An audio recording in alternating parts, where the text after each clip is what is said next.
भाई स्टूडेंट अस्सलाम वालेकुम। फर्स्ट ईयर स्पेशल ग्रुप के नेक्स्ट लेक्चर को मैं शुरू करने लगा हूँ। इस वीक का ये आपका मेरे हिसाब से थर्ड लेक्चर होगा इस वीक का, क्योंकि एक लेक्चर बीच में देना हुआ था। तो कल के लेक्चर में हमने कंडक्टिविटी एंड कर लिया था, इलेक्ट्रोलिसिस की हेडिंग मैंने डाली थी, और क्योंकि इसी पे ही आज का पूरा लेक्चर मैंने पढ़ाना है तो मैंने इसीलिए कल इसको स्टार्ट नहीं लिया था और बिल्कुल फ्रेश माइंड के साथ आज आप पढ़ें। हाँ, ये ज़रूर था कि मैंने आपसे ये बोला था कि आप जब प्ले करेंगे लेक्चर ये वाला यानी आज का वाला, तो उससे पहले आप थ्योरी ऑफ आयनाइजेशन का पॉइंट नंबर 6 पढ़ के रखिएगा, ताकि डेफिनेशन हम फौरन से कर लें और फिर जो जो बातें उस पर हमने पढ़ी है वो डिटेल में आज देखेंगे तो आपको ज़बरदस्त समझ में आएगा और मज़ेदार सा टॉपिक है। ठीक है। अच्छा, इलेक्ट्रोलिसिस की एक और इम्पोर्टेंस ये है फर्स्ट ईयर स्पेशल कि ये सेकेंडरी में इसका इस्तेमाल बहुत ज़्यादा है। जाहिर सी बात है, आपने पढ़ाई सेकेंडरी की भी करनी है, एप्टीट्यूड भी देना है। हालात तो आपको अंदाज़ा है ही कि आपको एक अच्छी जगह एडमिशन लेने के लिए कितने पापड़ बेलने पड़ेंगे, जान मारनी पड़ेगी। तो इलेक्ट्रोलिसिस को इस नियत से तो पढ़ेंगे, पेपर में 4 से 5 नंबर का टॉपिक है, ठीक है। साथ में इलेक्ट्रोलिसिस की ये भी नियत होनी चाहिए आपकी कि सेकेंड ईयर में जब इलेक्ट्रोलिसिस आएगी और एक दफ़ा नहीं आएगी, 8-9 दफ़ा आएगी, तो आप वहाँ पे शक्लें ना बनाएं, आपको हर चीज़ आती हो। कोई टेक्निकल बात हो तो आप फटाफट बिहेव करें कि हाँ आपको आता है, ना कि आपको नहीं आ रहा होगा। तो जाहिर सी बात है, हम सेकेंड ईयर याद रखें मेरा एक जुमला, तारीखी जुमला, कि जो सेकेंड ईयर केमिस्ट्री जब फर्स्ट ईयर के टॉपिक्स को डिस्कस करती है तो उनको कोई रिस्पेक्ट नहीं देती। अब यही इलेक्ट्रोलिसिस यहाँ पे मेन टॉपिक है, सेकेंड ईयर में एक सेकेंडरी टॉपिक होगा, यानी टॉपिक के अंदर एक छोटा सा टॉपिक होगा। तो सेकेंड ईयर केमिस्ट्री इसको ज़्यादा खातिर में नहीं लाते और ऐसे बस पढ़ के आगे बढ़ेंगे। तो इनके साथ में जो है वो तवज्जो से नहीं पढ़ा यहाँ तक, तो शायद आप पेपर तो कर ले पर वहाँ फंसेंगे। आपको इट्स बेटर कि आप बहुत ढंग से तरीके से इसको और जहन में बैठा लें, समझ लें मज़ेदार तरीके से प्रॉपर, और देन फिर आप जो है ठीक है पेपर भी अच्छा होगा सर। अच्छा, पॉइंट नंबर 6 अगर आप पढ़ें तो वहाँ क्या लिखा हुआ है, मैं आपको याद देता हूँ। पॉइंट नंबर 6 में ये लिखा हुआ है कि दुनिया में जितने भी नहीं, पॉइंट नंबर 6 नहीं है, पॉइंट नंबर 6 में लिखा हुआ है कि अच्छा, पॉइंट नंबर 6 का सेकंड पार्ट, पहला वाले पार्ट पे बात नहीं कर रहा मैंने, करंट से ताल्लुक नहीं है सब।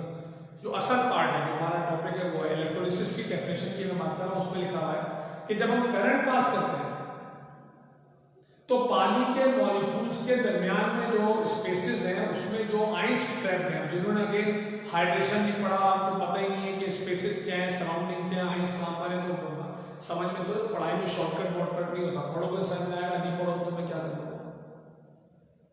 तो पॉइंट नंबर 6 से कहता है कि जब किसी सॉल्यूशन में से करंट पास करते हैं तो उसके वो आयंस जो कि पानी के मॉलिक्यूल्स के स्पेसेस पे ट्रैप होते हैं, सराउंड होते हैं, उनको एनर्जी मिलती है, मोटिवेशन मिलती है, ताकत मिलती है। आज डिटेल में पता चलेगी ताकत कैसे मिलती है, और उस ताकत को इस्तेमाल करते हुए वो हिसार तोड़ते हैं, सराउंडिंग तोड़ते हैं पानी की, और ट्रेवल करना शुरू करते हैं। जो पॉजिटिव आयन है वो कैथोड के पास जाते हैं, जो नेगेटिव आयन है वो एनोड के पास जाते हैं, डिटेल में आज हम पढ़ेंगे, और इलेक्ट्रॉन की लेन देन करते हैं। इस कंप्लीट फिनोमेना को बोलते हैं इलेक्ट्रोलिसिस। अगर आपको पूरा समझ में नहीं है तो परेशान नहीं होना, क्योंकि कैथोड क्या होता है, एनोड क्या होता है, वो आयन वहां पहुंचे क्या करते हैं, इस सब आज पढ़ना है तो समझ में तो तब आएगा ना। अभी तो जनरल आइडिया दे दिया मैंने कि जो आयन्स हैं वो करंट पास करने की वजह से पानी की सराउंडिंग को तोड़कर ट्रेवल करते हैं, बाकायदा चल के जाते हैं, कोई हवा में बात नहीं है, फिजिकल बात है, चल के जाते हैं, कैथोड एनोड के पास पहुंचते हैं, वहां जाके इलेक्ट्रॉन की लेन देन करते हैं। This complete phenomena is called electrolysis. चलिए, तो सब हेडिंग डालें डेफिनेशन, मेन हेडिंग है इलेक्ट्रोलिसिस, सब हेडिंग है डेफिनेशन, क्योंकि 4 से 5 नंबर का टॉपिक है तो रिस्पेक्ट देनी पड़ेगी। चलिए लिखें, केमिकल फिनोमेना, डेफिनेशन की हेडिंग डालें, मैंने हेडिंग डाल दी सही।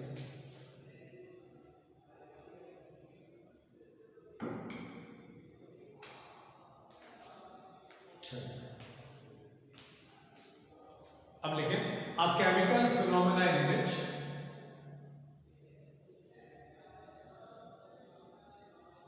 a chemical phenomena in which a chemical phenomena in which positive and negative ions, a chemical phenomena in which positive and negative ions of electrolyte positive and negative ions of electrolyte, positive and negative ions of electrolyte move towards cathode and anode respectively, move towards cathode and anode respectively, cathode and anode respectively on the passage of electricity, on the guzarna, on the passage of electricity, on the passage of electricity through its aqueous solution, on the passage of electricity through its aqueous solution, through its aqueous solution called electrolysis, called electrolysis. अब आपने सही तरह से पढ़ाई करनी है क्योंकि एक इलेक्ट्रोलिसिस मैं पढ़ा रहा हूं,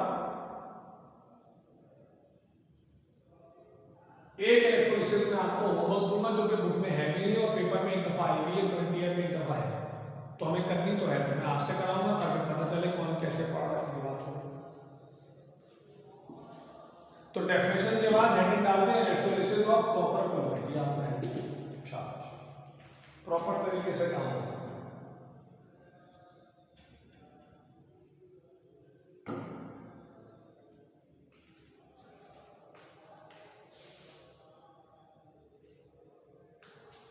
The electrolysis of copper chloride,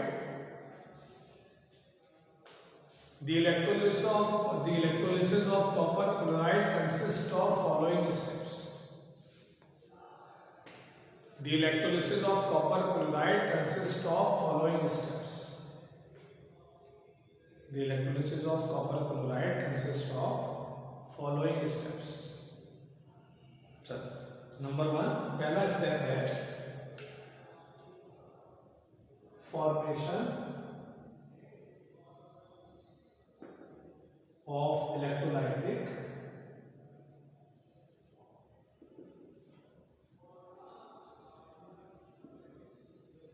ठीक है, पहली हेडिंग है फॉर्मेशन ऑफ इलेक्ट्रोलाइटिक सॉल्यूशन,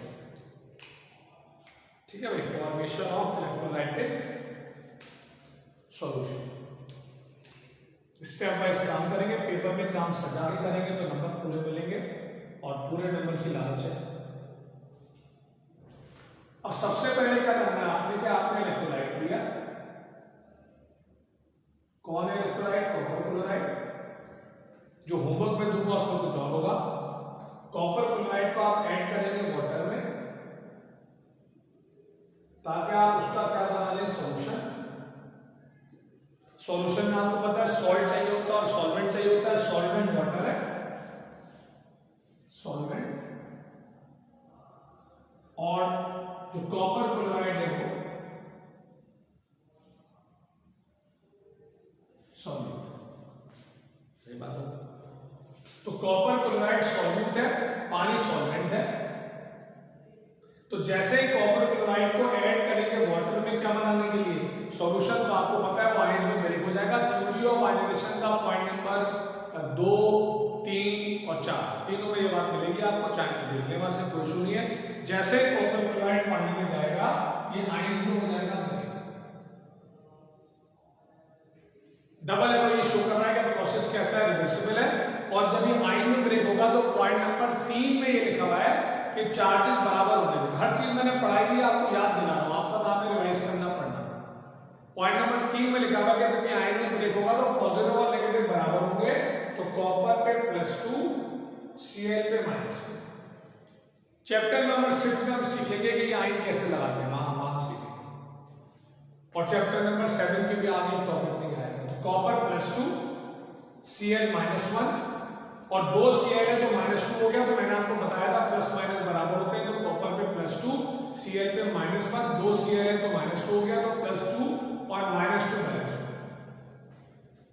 तो पहली हेडिंग में रिवाइज करोगे, सबसे पहले हमें सॉल्यूशन बनाना है। हमने इलेक्ट्रोलाइट लिया, कॉपर क्लोराइड पानी में डाला, पानी सॉल्वेंट है, कॉपर क्लोराइड सॉल्वेंट है, वो पानी में डालने के बाद यानी कॉपर क्लोराइड पानी में डिसॉल्व हो गया। इस फिनोमेना को बोलते हैं फॉर्मेशन ऑफ इलेक्ट्रोलाइटिक सॉल्यूशन। चलो लिखें। First of all electrolytic solution of copper chloride is, first of all electrolytic solution of copper chloride is, first of all electrolytic solution of copper chloride is prepared, first of all electrolytic solution of copper chloride is prepared by mixing it with water, is prepared by mixing it with water, by mixing it with water, so that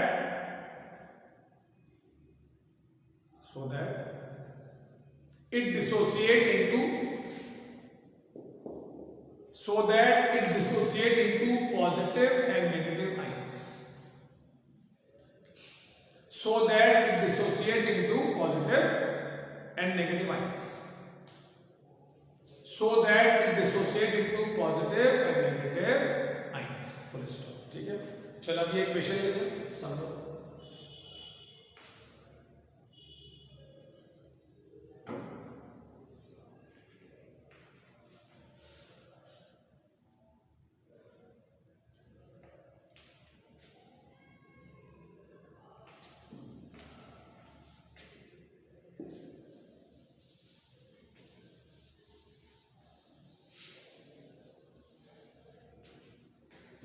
Second heading है construction of electrolytic cell. अब जी जो diagram मैं बना रहा हूं या आपने भी बनानी है, साफ सुथरी बनाएंगे, वीडियो को पॉज करके जब मैं बना दूं और ओके दूंगा तब। पहले डायग्राम में बनाऊंगा, फिर मैं समझाऊंगा, फिर मैं वर्डिंग लिखवाऊंगा, फिर डायग्राम में।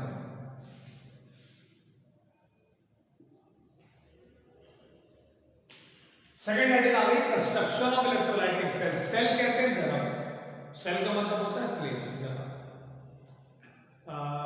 इलेक्शन सेल, जहां पे इलेक्शन की डिटेल डिस्कस होती है। टॉर्चर सेल, पढ़ाने के लिए पढ़ा रहा हूं जहां पे टॉर्चर किया जाता है। इलेक्ट्रोलाइटिक सेल यानी वो जगह जहां पे इलेक्ट्रोलिसिस होगी। ठीक है, तो एक जो इलेक्ट्रोलाइटिक सेल होता है बिल्कुल सादा सा हम डिस्कस कर रहे हैं। एक कंटेनर होगा,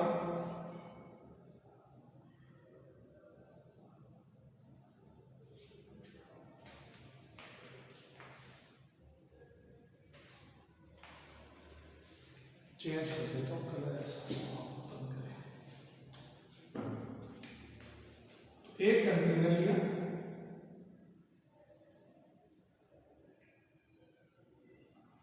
इस कंटेनर में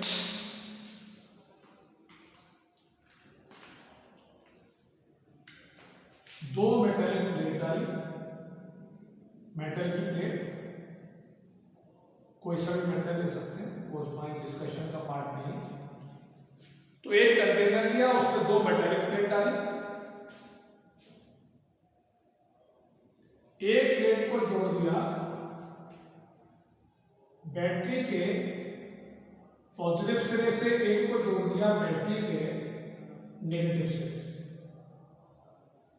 अगर आपने सेल या बैटरी देखा हो तो देखा होगा सबने, तो उसका एक फ्लैट हिस्सा होता है। फ्लैट, जो फ्लैट हिस्सा होता है वो नेगेटिव होता है, और जो उसका उभरा हुआ हिस्सा होता है वो पॉजिटिव होता है। जो उभरा हुआ हिस्सा है वो पॉजिटिव है, जो फ्लैट हिस्सा है वो नेगेटिव। जाहिर सी बात है, करंट पास करना है, बोलने से तो करंट पास होगा नहीं। करंट पास करने के लिए बैटरी चाहिए, तो ये बैटरी। तो जो मेटालिक प्लेट दो हमने डाली है, डिप की है, एक मेटालिक प्लेट को तार के जरिए जोड़ दिया बैटरी के पॉजिटिव टर्मिनल से, एक को जोड़ दिया बैटरी के नेगेटिव टर्मिनल से। यहां पे हमने भरा, इधर लिखते हैं, यहां पे हमने भर दिया है सॉल्यूशन ऑफ कॉपर क्लोराइड। और कॉपर क्लोराइड के सॉल्यूशन में अगर मैं आपको आसानी के लिए दिखाऊं तो बहुत सारे आयंस ये हैं, मैं एक दिखा रहा हूं, इसका मतलब ये नहीं एक है, बहुत सारे हैं, और बहुत सारे आयन ये।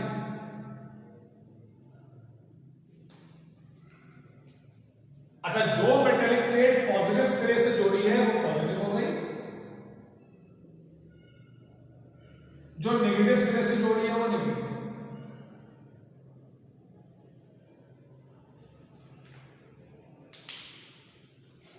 नेगेटिव वाले को बोलते हैं कैथोड, पॉजिटिव वाले को बोलते हैं। और यहां कहीं पर एक अदद लगा देंगे बल्ब,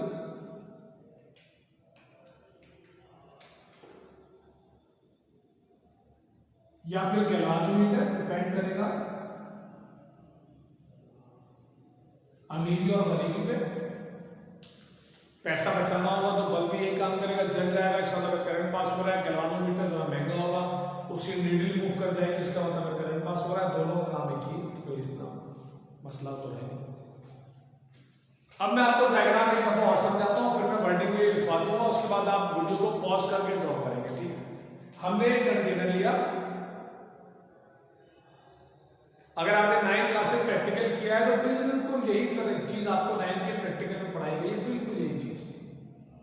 तो हमने एक कंटेनर लिया, कंटेनर में हमने सॉल्यूशन डाल दिया कॉपर क्लोराइड का, 2 मेटेलिक प्लेट हमने डिप कर दी, एक को जोड़ दिया बैटरी के पॉजिटिव सिरे से, एक को जोड़ दिया बैटरी के नेगेटिव सिरे से। जिसको पॉजिटिव सिरे से जोड़ा उसका नाम एनोड रख दिया, जिसको नेगेटिव सिरे से जोड़ा उसका नाम कैथोड रख दिया। और करंट पास हो रहा है या नहीं ये कंफर्म करने के लिए हमने लगा दिया बल्ब या फिर गैल्वानोमीटर।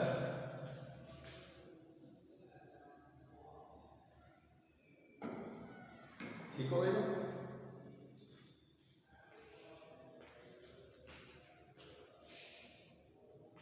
चले अब जरा वर्डिंग लिख लें, और वर्डिंग लिखने के बाद ये पॉज करके डायग्राम बनाएंगे। An electrolytic cell is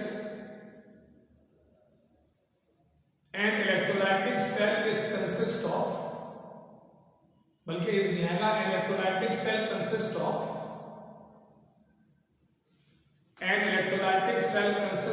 a container. An electrolytic cell consists of a container filled by electrolytic solution of copper chloride, filled by electrolytic solution of copper chloride, electrolytic solution of copper chloride, full stop.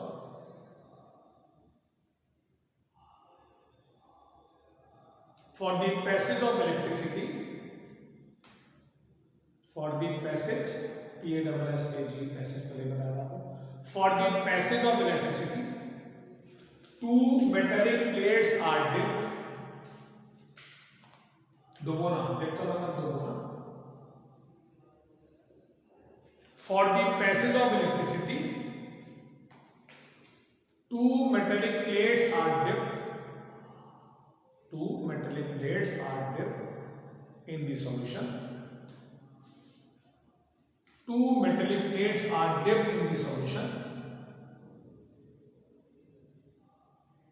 2 metallic plates are dipped in the solution, full stop. The plate attached where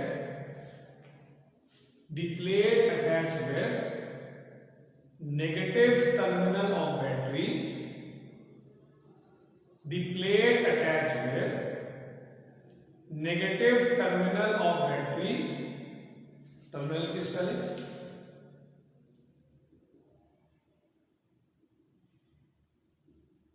negative terminal of battery is called cathode.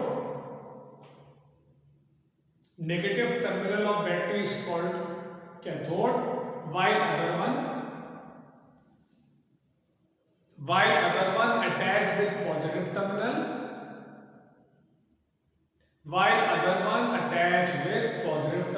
is called anode. While other one attached with positive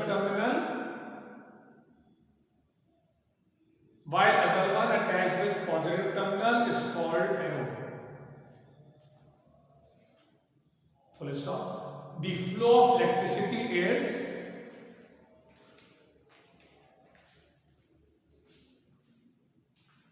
the flow of electricity is confirmed by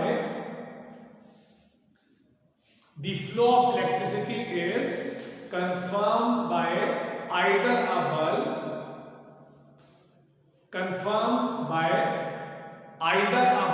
or galvanometer. Confirmed by either a bulb or galvanometer. Either a bulb or galvanometer. Full stop.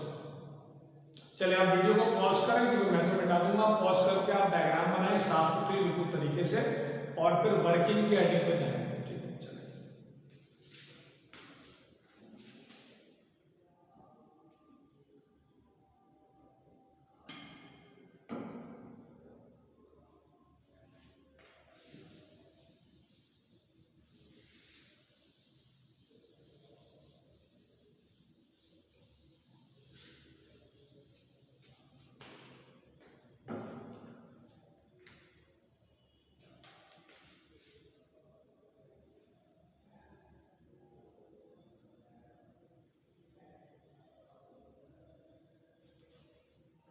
चलिए, अब working में कुछ बातें मैं आपको ऐसे बता रहा हूं जो कि शायद पेपर में इतनी काम ना आए, पर मेरी एक रिस्पॉन्सिबिलिटी है कि आपको वो नॉलेज जो कि आनी चाहिए सिलेबस में। मैं किताब से हटके पढ़ाने के और लेवल से ऊपर पढ़ाने के थोड़ा खिलाफ हूँ। मैं आमतौर पर अवॉइड करता हूँ अननेसेसरी चीज़ें बताना, क्योंकि सिलेबस तो आपको पता है इतना फैला हुआ है, जो पढ़ो कम है, तो सिलेबस से बाहर जाने के मैं नहीं होता हूँ। पर जो पढ़ाई ऐसी है जो कि आपके कॉन्सेप्ट को अच्छा कर देगी और जो पढ़ाने में कोई ऐसा टाइम भी ना लगे, 5 मिनट 7 मिनट, जो आपके लेवल की डिस्कशन भी हो, तो वो पढ़ाने में हर्ज नहीं होता। तो इसलिए कहीं ना कहीं ऐसा होता है। जैनी में जो भी आपको बात पढ़ा रहा हूँ अगले 2 से 3 मिनट में, वो ऐसा कोई डायरेक्ट पेपर में इम्प्लीमेंटेशन सवाल ये वो नहीं है, पर वो कॉन्सेप्चुअल स्टडीज हैं जो कि समझ गए। देखिए, ये बात तो सबको पकड़ में आ गई कि जो कैथोड है वो इसलिए नेगेटिव है क्योंकि वो बैटरी के नेगेटिव टर्मिनल से अटैच है, और एनोड इस वजह से पॉजिटिव है क्योंकि वो बैटरी के पॉजिटिव टर्मिनल से अटैच है। जो सबको पता है, रट लेंगे कोई मसला ही नहीं, इसमें तो कोई कॉन्सेप्ट ऐसी बात ही नहीं। अब इसके पीछे जो बैकग्राउंड है वो कॉन्सेप्चुअल है। देखिए, ये जो मेटेलिक प्लेट्स होते हैं ना, मेटल की जो प्लेट होती है उर्दू में, इसके पास अल्लाह ताला की तरफ से, नेचर की तरफ से इलेक्ट्रॉन्स होते हैं, पर इलेक्ट्रॉन को चलाने के लिए एनर्जी नहीं। फिजिक्स आपको ये पढ़ाती है कि जब इलेक्ट्रॉन चलता है तो करंट पास होता है। ये फिजिक्स है, जो लोग फिजिक्स अच्छी लगते हैं, मैट्रिक में अच्छी पढ़ी थी उनको याद होगा, वरना सेकंड में फिजिक्स में पढ़ेंगे आप, ये अभी नहीं पढ़ा।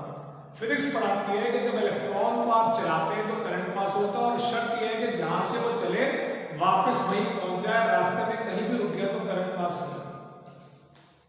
तो करंट पास करने के कितने असूल हो गए भाई? 2 असूल। करंट पास करने के 2 असूल हैं। पहला असूल के इलेक्ट्रॉन होना चाहिए, जो कि है, चलो बाद में आते हैं। चलिए, पहला असूल ये है कि इलेक्ट्रॉन होना चाहिए। दूसरा असूल, इलेक्ट्रॉन को चलना चाहिए, खड़े नहीं रहना चाहिए, चलना चाहिए, और चल के जहां से वो निकला वहीं पहुंच जाना चाहिए। जहां से वो निकला है, चलना शुरू उसने किया है, उसको वहीं पहुंच जाना चाहिए। अगर वो ऐसा नहीं करेगा तो करंट पास नहीं होगा। करंट पास करने के लिए लाजमी शर्त है। सबको बात कर लो, ठीक है। अब मैंने आपसे कहा कि 2 शर्तों में से पहली शर्त तो पूरी हो रही है कि जो मेटेलिक प्लेट है, अल्लाह ताला ने, नेचर ने, कुदरत ने उसको इलेक्ट्रॉन दिया है, उसके पास फ्री इलेक्ट्रॉन है, आजाद इलेक्ट्रॉन है, वो इलेक्ट्रॉन इस्तेमाल करने की इजाजत दे रहा है, लेकिन उसको चलाने के लिए एनर्जी नहीं है। तो अब हमने बैटरी लगा दी, तो अब आपके जहन में कॉन्सेप्ट जनरेट होना शुरू होना चाहिए कि battery is a source of energy, जिसको आप फिजिक्स की लैंग्वेज में वोल्टेज कहते हैं। वोल्टेज फिजिक्स की लैंग्वेज है, और आसान लैंग्वेज में battery is a source of energy, यानी कि बैटरी आपको एनर्जी देती है। और अब आपके जहन में आ रहा होगा एनर्जी क्यों देती है? ताकि आप इलेक्ट्रॉन को मेटेलिक प्लेट से निकालें और चलाना शुरू करें, तार में चलाएं। जब वो तार में चलेगा, वायर में चलेगा और एक साइकिल कंप्लीट करेगा, यानी जहां से चला वहीं पहुंच जाएगा, तो करंट पास हो जाएगा। तो मेटेलिक प्लेट के पास इलेक्ट्रॉन मौजूद है, बैटरी आपने खरीद के लगा दी है ताकि वो इलेक्ट्रॉन को चलाने के लिए क्या प्रोवाइड करे, एनर्जी प्रोवाइड करे। अब सिर्फ ये पढ़ना रह गया हमें लेक्चर में कि इलेक्ट्रॉन कहाँ से चला, कहाँ पहुंचा और वापस वहीं पहुंचा कि नहीं पहुंचा जहां से वो चला। यहां तक की पढ़ाई होगी। इस डिस्कशन को, वीडियो को रिवाइंड करके एक दफा और सुनिएगा ताकि बिल्कुल क्लियर हो कि करंट पास करने की शर्तें क्या है और इलेक्ट्रॉन किसके पास है और बैटरी का काम क्या है, अच्छी तरह क्लियर हो। मैंने 3 दफा रिवाइज कर दिया, इससे ज्यादा करूंगा तो लोग बोर भी हो जाएंगे, जहन से निकलेंगे। अब बैटरी क्या करती है, अब मैं टॉपिक पे ला रहा हूं आपको। बैटरी क्या करती है कि अपनी एनर्जी के जरिए, डायग्राम आपके पास है, डायग्राम में मिटा चुका हूं, तार से जोड़ा हुआ है ना सबको आपने। बैटरी क्या करती है कि अपनी एनर्जी के जरिए एक मेटेलिक प्लेट से इलेक्ट्रॉन छीनती है, दूसरी मेटेलिक प्लेट को दे देती है। यहां से डिस्कशन अपने पीक पे जाएगी, तवज्जो चाहिए। बैटरी का काम क्या है, फिर से सुन ले। बैटरी का काम यह है कि वो अपनी एनर्जी के जरिए दो मेटेलिक प्लेट में से एक से इलेक्ट्रॉन छीनती है और दूसरे को दे देती है। दो मेटेलिक प्लेट है, डायग्राम को आसान करके बनाता हूं। ये बैटरी है, ये दूसरी मेटेलिक प्लेट, ये वायर से जुड़ा है। तो बैटरी का काम क्या है कि दो मेटेलिक प्लेट में से एक से वो इलेक्ट्रॉन छीनेगा और दूसरे को दे देगा। अब क्योंकि मेटेलिक प्लेट जो है वो इलेक्ट्रॉन को चलाने के लिए तैयार है, मना तो वो पहले भी नहीं कर रहा है, एनर्जी चाहिए थी, वो एनर्जी बैटरी ने दे दी। तो जिस मेटेलिक प्लेट से वो इलेक्ट्रॉन छीनेगा, उस मेटेलिक प्लेट के पास, जैसे इलेक्ट्रॉन में ऐसे दिखा देता हूं, इस मेटेलिक प्लेट से इलेक्ट्रॉन छीन लिया, तो जिस मेटेलिक प्लेट से वो इलेक्ट्रॉन छीनेगा उसके पास इलेक्ट्रॉन कम हो जाएंगे। जैसे कोई मुझसे मार्कर छीन ले, मेरे पास 4 मार्कर है ना, देख रहे हैं आप, कोई मुझसे मार्कर छीन लेगा तो मेरे पास 3 रह जाएंगे ना, एक और छीन लेगा 2 रह जाएगा। यही बात यहां पर है, जिस मेटेलिक प्लेट से बैटरी इलेक्ट्रॉन छीन लेगी उसके पास इलेक्ट्रॉन क्या हो जाएंगे, कम हो जाएंगे। और 9 से आप ये बात पढ़ते आ रहे हैं कि जब किसी एटम के पास इलेक्ट्रॉन कम हो जाते हैं, जब किसी एटम के पास इलेक्ट्रॉन कम हो जाते हैं तो वो पॉजिटिव हो जाता है। चैप्टर नंबर 3 और 4 में इसकी और डिटेल पढ़ेंगे। फिलहाल आप याद रखेंगे जिस मेटेलिक प्लेट में से इलेक्ट्रॉन छीनेगा उसके पास इलेक्ट्रॉन कम हो जाएंगे, और जब किसी एलिमेंट के पास, एटम के पास इलेक्ट्रॉन कम हो जाते हैं तो वो कैसा हो जाता है, पॉजिटिव हो जाता है। तो इसीलिए ये पॉजिटिव हो जाएगा, और पॉजिटिव होने के बाद इसको आप नाम दे देंगे। अब वो इलेक्ट्रॉन जो बैटरी ने एनोड से छीना उसको उसने अपने पास नहीं रखा, बल्कि उस इलेक्ट्रॉन को बैटरी ने, आप एरो देखे, उस इलेक्ट्रॉन को बैटरी ने आगे बढ़ा दिया किसके पास, कैथोड के पास। यानी कि इलेक्ट्रॉन एनोड से छिना तो एनोड के पास इलेक्ट्रॉन कम हो गए और कैथोड को मिल गया, तो कैथोड के पास इलेक्ट्रॉन बढ़ गए, इसको इंग्लिश में बोलेंगे एक्सेस। तो जिस एटम या मेटल के पास इलेक्ट्रॉन एक्स्ट्रा आ रहा हो, कहीं और से आ रहा हो, उसका ना हो, उसके पास आ रहा हो, वो कैसा हो जाता है, नेगेटिव हो जाता है। तो ये हो जाएगा नेगेटिव, और इसको बोलेंगे क्या। अब अगर आपसे कोई पूछता है तो कैथोड पॉजिटिव क्यों और एनोड नेगेटिव क्यों, और आपने सिर्फ इतना बताया कि भाई फला टर्मिनल से अटैच है तो पॉजिटिव है और फला से अटैच है, तो ये भी गलत नहीं है, मना ये भी नहीं कर रहा मैं, पर डिटेल नहीं है। डिटेल ये है जो मैंने बताया, जिस मेटेलिक प्लेट से इलेक्ट्रॉन बैटरी छीनती है वो पॉजिटिव हो जाता है, और जिस मेटेलिक प्लेट को इलेक्ट्रॉन देती है वो नेगेटिव हो जाता है। जिससे छीनती है वो पॉजिटिव, जिसको देती है वो नेगेटिव। जिससे छीनती है उसके पास इलेक्ट्रॉन कम हो जाते हैं वो पॉजिटिव, जिसको दे देती है उसके पास इलेक्ट्रॉन ज्यादा हो जाते हैं नेगेटिव।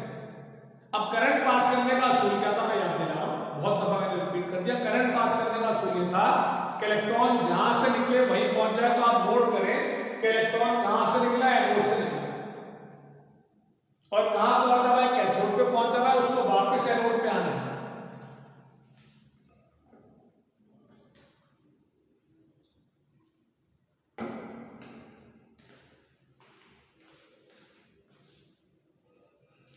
ठीक है भाई, तो इलेक्ट्रॉन कहां से निकला है, एनोड से, कहां पहुंचा है, कैथोड, उसको वापस एनोड पे आना है। अब अगर आप डायग्राम देखें तो आपको साफ दिखेगा कि कैथोड और एनोड के बीच में सॉल्यूशन है, और सॉल्यूशन के पास आयंस है। यानी कि मैं आपको पढ़ाई के बिल्कुल पीक पे ले आया कि इलेक्ट्रॉन अभी बैठा हुआ है कैथोड के पास, पहुंचना उसने एनोड के पास है, बीच में अच्छा खासा रास्ता है, उस रास्ते में सॉल्यूशन है, सॉल्यूशन में कौन है? आयंस है। तो कैथोड ने आयन से मदद मांगनी है कि वो उससे इलेक्ट्रॉन ले और एनोड को जाके दे दे। तो जो पढ़ाई बच गई है इस टॉपिक में वो ये है कि इलेक्ट्रॉन अभी कैथोड के पास है, कैथोड किससे मदद मांगेगा? सॉल्यूशन से, यानी किससे? आयन से। और कैथोड बोलेगा कि भाई, आयन से बोलेगा कि मुझसे इलेक्ट्रॉन लो और जाके एनोड को दे दो, क्योंकि इलेक्ट्रॉन एनोड से निकला था कैथोड में आया, कैथोड से निकलेगा सॉल्यूशन में आएगा, सॉल्यूशन में जो आयन है वो उसको लाके दे देगा एनोड को वापस। ये पूरी मैंने साइकिल सुना दी। इलेक्ट्रॉन एनोड से निकला, बैटरी में आया, बैटरी से निकला कैथोड में आया, कैथोड से निकला आयन को मिला और आयन ने वापस एनोड को दे दिया, जहां से निकला था वहीं पहुंच गया, करंट पास हो जाएगा। अब हमने ये तय करना है कल के लेक्चर में कि भाइयों कौन सा आयन इलेक्ट्रॉन कैथोड से लेगा और कौन एनोड को देगा, भाई ये पढ़ना है। एक तो और साइकिल सुनने, इलेक्ट्रॉन एनोड से निकला, बैटरी में आया, बैटरी से निकला, कैथोड से निकल आया, कैथोड से निकलेगा आयन लेगा, कौन सा आयन लेगा वो लगातार पढ़ना है। और फिर एक दूसरा जो आयन है वो एनोड को वापस कर देगा, यानी इलेक्ट्रॉन एनोड से निकला, एनोड को वापस मिल गया, असूल पूरा हो गया, करंट पास हो जाएगा। That's why this process is called electrolysis. तो ये जो आज का लेक्चर था, मैंने आपको बहुत वर्किंग की जो लॉजिकल तफसील है वो दे दी। कल का लेक्चर बहुत हलवा है, उसमें सिर्फ रिएक्शंस वगैरह पढ़ने हैं बहुत आसान से, तो उसमें तो आप बिल्कुल नहीं फंसेंगे। वर्किंग मैंने तफसील से आपको बता दी, कैथोड क्या होता है, एनोड क्या होता है, इलेक्ट्रॉन कहाँ से निकलेगा, कहाँ जाएगा, कौन नेगेटिव होगा, कौन पॉजिटिव होगा, सॉल्यूशन का काम क्या है, सॉल्यूशन में आयंस की क्या जिम्मेदारी है। अब सिर्फ मैं आपको ये बता दूंगा, इलेक्ट्रॉन कैथोड से निकलते हुए दिखा दूंगा, एनोड पे जाते हुए दिखा दूंगा, काम खत्म हो जाएगा। एक इलेक्ट्रोलिसिस आपका होमवर्क होगी, वो आप होमवर्क करेंगे और नया टॉपिक इंशाल्लाह हम कल स्टार्ट करेंगे। क्लियर हो गया सबको? तो अच्छे से पढ़ के रखिएगा, कॉन्सेप्ट बना के रखिएगा, हर लेक्चर से पहले पिछले लेक्चर को रिव्यू कर लिया करें। इंशाल्लाह वर्किंग का जो मेन पोर्शन है वो मैंने पढ़ा दिया, आपसे रिएक्शन रह गए बड़े हलवा से, वो करके हम इलेक्ट्रोलिसिस खत्म करेंगे और फिर हम नए टॉपिक पे जाएंगे। जब तक के लिए